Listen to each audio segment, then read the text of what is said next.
Assalamualaikum, YB Dr. Zaliha. Waalaikumsalam warahmatullahi. Kami daripada Majalah Nona ada beberapa soalan nak tanya YB. Ya, sila. Sila duduk.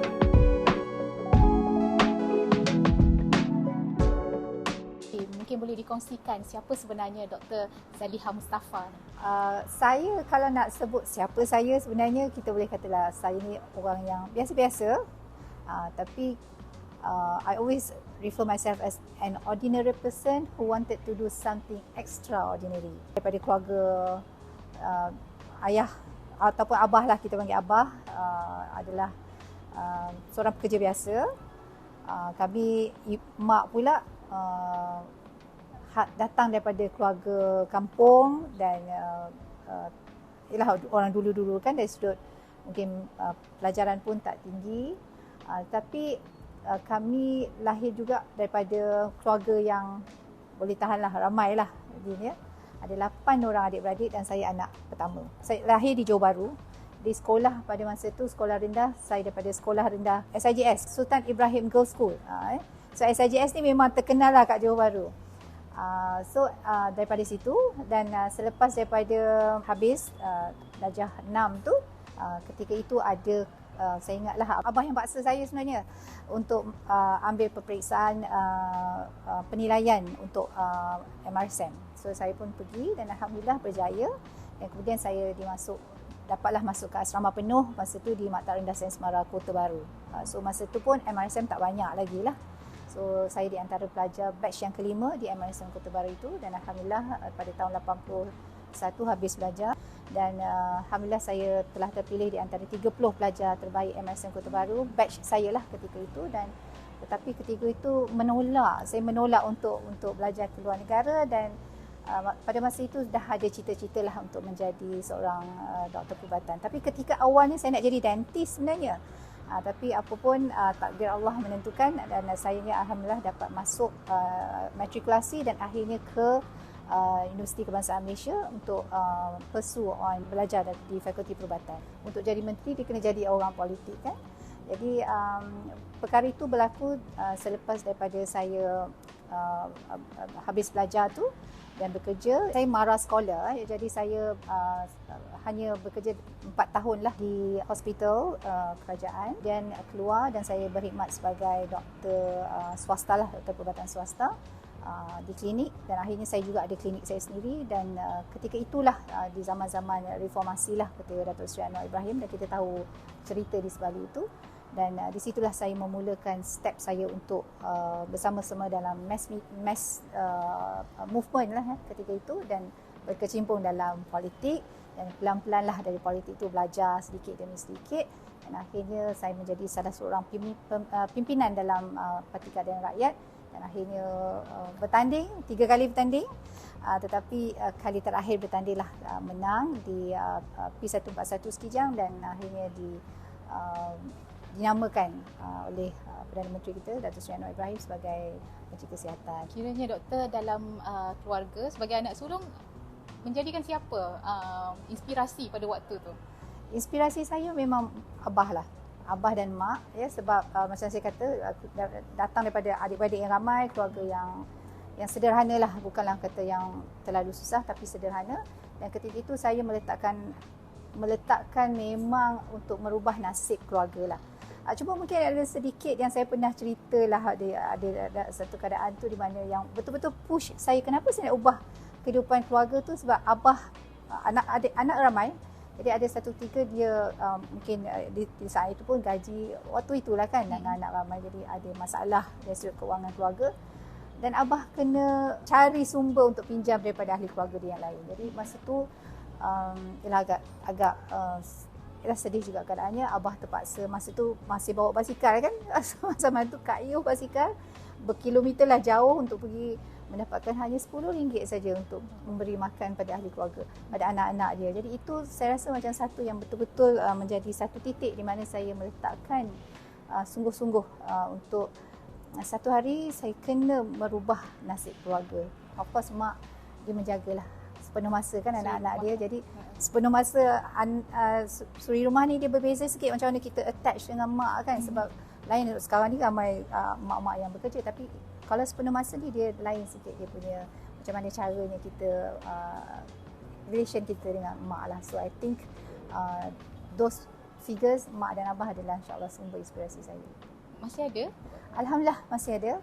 Mak sekarang dah 77 tahun, abah pun dah hampir 90 tahun dah umur dia. Dia adalah satu yang saya rasa agak mengejutkan jugalah bagi keluarga sebab kiranya memang abah sebenarnya ada lah latar belakang politik lah dalam keluarga dia. Tapi untuk keluarga kami yang ni sebelah mak khususnya memang tak terselah lah yang itu. Jadi bila saya merupakan orang dari keluarga yang pertama menjadi menteri, rasa macam of course I think every family pun dia akan rasa bangga lah dengan perkara yang macam tu. Tapi ada satu keadaan kadang-kadang sekarang ni bila apa ni dekat TV lah especially kan keluar Menteri Kesihatan Zaliha Mustafa. So mak jokingly say, aku yang melahirkan dia, kenapa sebut Mustafa? So this is something I think it's a bit funny, but I think mak pun nak merasalah bahawa dia juga merasa banggalah ada anak yang yalah dah sampai ke tahap ini, alhamdulillah. Pada asalnya sebenarnya saya pun tak realise saya adalah menteri wanita yang pertama dalam Kementerian Kesihatan Malaysia yang decades berpuluh tahun sebenarnya. Kita tak pernah ada wanita sebagai Menteri Kesihatan. Jadi saya rasa itu adalah satu cabaran lah, very challenging. I think kita tahu sebab wanita ni kadang-kadang dilihat sebagai, ada jugalah yang dilihat sebagai katanya weak lah.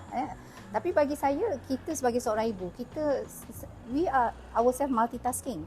Kementerian Kesihatan Malaysia ni adalah satu kementerian yang bukan calang-calang lah, ya. Dan Kementerian Kesihatan Malaysia ni adalah kementerian kedua terbesar selepas Kementerian Pendidikan Malaysia. Dan kita tahulah kalau kementerian yang terbesar ni, di antara yang terbesar, apa yang terbesar? Sudah tentu dia punya cabaran yang besar. Kita perlu berdepan dengan ramai pekerja dan kita ada lebih hampir 350,000 pekerja dalam sektor kesihatan. Kemudian masalah of course lah, legacy issue kita faham. Memang saya rasa rakyat Malaysia memang faham dengan legacy issue yang ada dalam Kementerian Kesihatan Malaysia. Jadi itulah di antaranya kenapa saya rasa dia sangat-sangat mencabar. Beberapa NGO yang especially yang medical fraternities ada mengatakan bahawa kalau boleh mereka mahu supaya seorang Menteri Kesihatan itu adalah dari kalangan fraternity sendiri.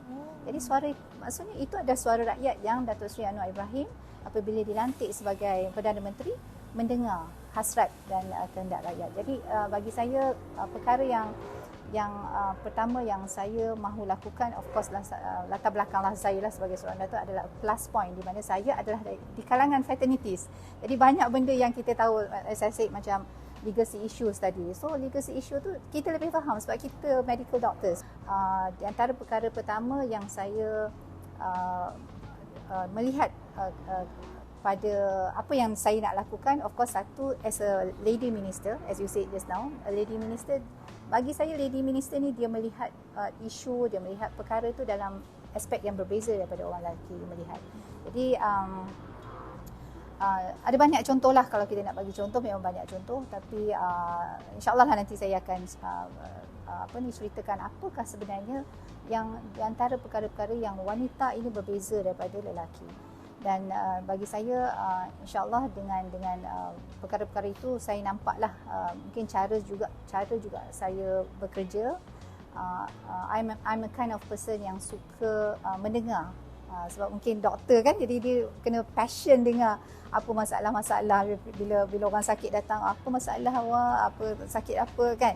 So I mean the passion untuk mendengar itu saya rasa ada pada seorang doktor lah. Jadi bila macam tu, so cara saya melihat perkara juga berbeza. Macam bila ada masalah-masalah, contohnya legacy issues ni, saya suka cara saya lah sebagai seorang doktor, dan kita mendengar dahulu, kemudian kita diagnose apakah masalah tersebut dan baru kita datangkan dengan, of course investigation mestilah betul ke apa yang orang cakap ni, cari dulu punca-puncanya dan kemudian baru kita cuba selesaikan masalah tersebut. Jadi itu adalah saya rasa di antara perkara yang saya nak lakukan ialah beberapa legacy issue, contohnya doktor-doktor ketiga itulah quite high lah dia punya ni, is on the doctor-doctor contract. Jadi perkara yang saya ingin laksanakan, dan of course lah ada beberapa perkara yang mungkin yang dibawa oleh mantan yang juga perlu diberikan perhatian yang khusus lah, yang ingin insyaAllah saya selesaikan. Okay. Saya mulakan macam ni Lin, bila saya masuk dalam politik, sebab saya, of course saya ada klinik saya sendirilah. So ketika awal saya masuk tu zaman reformasi, di masa itulah mass movement, dan saya dan suami memang kita aktivis dalam masyarakat, dalam NGO dan sebagainya. So antara saya dengan suami, orang kata boleh tak masuk dalam politik. Saya kata pilih antara dua, nak saya ke ataupun nak suami saya. Jadi ada yang kata okey lah, either or, tapi mereka mungkin masa tu saya lebih aktif dalam ni. Dia kata okey Dr. Zaliha. So saya pun menceburkan diri, dan husband kena jaga klinik lah. Kita kenalah kan, kalau tak masuk tak berasaplah dapur kan. Jadi husband take care of our clinic, dan saya menceburkan diri sepenuh, bukanlah sepenuh masa sangat masa tu, tapi banyak masa dengan politik. Jadi ketika itu anak-anak pun masih kecil, Lin. Pada awal saya masuk politik, zaman reformasi itu baru saja bersalin dan masih menyusukan anak yang kecil ketika itu. Dan bila diminta masa tu, zaman tu orang tak berebut jawatan, dia kata silalah ambil jawatan. Sebab apa, masa tu memang sangat mencabar. So jadi anak-anak yang besar ketika itu baru 8 tahun, masuk darjah 2, anak yang sulung, dan anak yang kecil baru dalam hari masa tu, dalam hari, dan saya masih menyusukan. Banyak di antara kerja-kerja yang mungkin sebagai ibu, suami pun menggalaslah juga. Jadi dia memberikan dokongan dan sokongan yang sepenuhnya lah. Bila dia nampak agaknya minat isteri dia pun ada, so dia bagi sokongan. Dan bila masa keadaan-keadaan di mana dia perlu mengambil tugas saya sebagai seorang ibu, alhamdulillah dia melaksanakan. Jadi sehinggalah anak besar, of course bila mereka dah masuk sekolah ni, kadang-kadang they miss their mother as well. Sebab selalunya ialah anak-anak kan, bila masalah sekolah kan, mesti dia cari ibu dia, mesti cari mama dia. So ada jugalah kadang-kadang dia miss it lah. Atau mama selalu tak ada, mama kita ada masalah jadi mama tak ada kan. Tapi alhamdulillah husband will make them understand. Oh, mama pergi ni, mama pergi untuk tolong orang, mama pergi buat perkara-perkara yang baik. So akhirnya alhamdulillah anak-anak pun faham. Sehingga satu ketika kadang-kadang saya dah biasalah duduk dalam politik kan, banyak masalah, biasalah kan. So dia kata okey lah, no more politics. Mama ni kita boleh percaya ke dengan mama? Bila dia dah besar, tak boleh percaya mama ni. Cakap je nak berhenti, tak adanya kan. Tapi I think alhamdulillah, maksudnya dia orang dah mula menunjukkan, mereka mula faham apa yang mama dia buat. Dan alhamdulillah mak abah pun akhirnya maksudnya memberikan sokongan juga. Begitu juga ahli keluarga yang lain, adik-beradik. Dan saya rasa sehingga ke saat ini keluarga juga memainkan peranan, bukan saja keluarga saya, bahkan keluarga sebelah suami juga memberikan sokongan. Alhamdulillah lah, bila dah jadi menteri ni, anak-anak dah besar. Semua dah alhamdulillah berjaya, semua dah habis belajar, semua dah kerja. Sekarang ada 2 cucu. 4 orang? 4 anak. Ada yang mengikut jejak langkah? Tak ada seorang pun. The first one, alhamdulillah, he's an engineer. Yang kedua is she's a lawyer. Syariah lawyer. Dan third one masuk dalam bidang psychology, degree in psychology. Dan yang keempat dalam accountancy. Jadi semuanya lain-lain. Tak ada seorang pun yang jadi doktor. Both husband and wife doktor, tapi anak-anak tak ada yang jadi doktor. Yang politician pun tak ada. Cuma adalah sikit-sikit dia orang minatlah nak tahu itu ini, tapi fully masuk dalam politik tak ada. So nampaknya mama dia seorang je lah. Tapi alhamdulillah sokongan tu ada, jadi kita tak rasa canggung lah. Macam mana pula bila YB punya peranan sekarang ni dibanding-bandingkan pula dengan menteri-menteri yang lepas? Itu biasa, Lin. Daripada awal saya masuk lagi, soalan tu dah pernah dilontarkan kepada saya. Jadi bagi saya walaupun ada juga bunyi perbandingan itu, tapi saya jelas ke mana I have a very crystal clear of my way of doing things, apa yang kita nak capai. Dan saya rasa stay firm. Kalau kita jelas, insya-Allah saya rasa itu tak jadi masalah lah.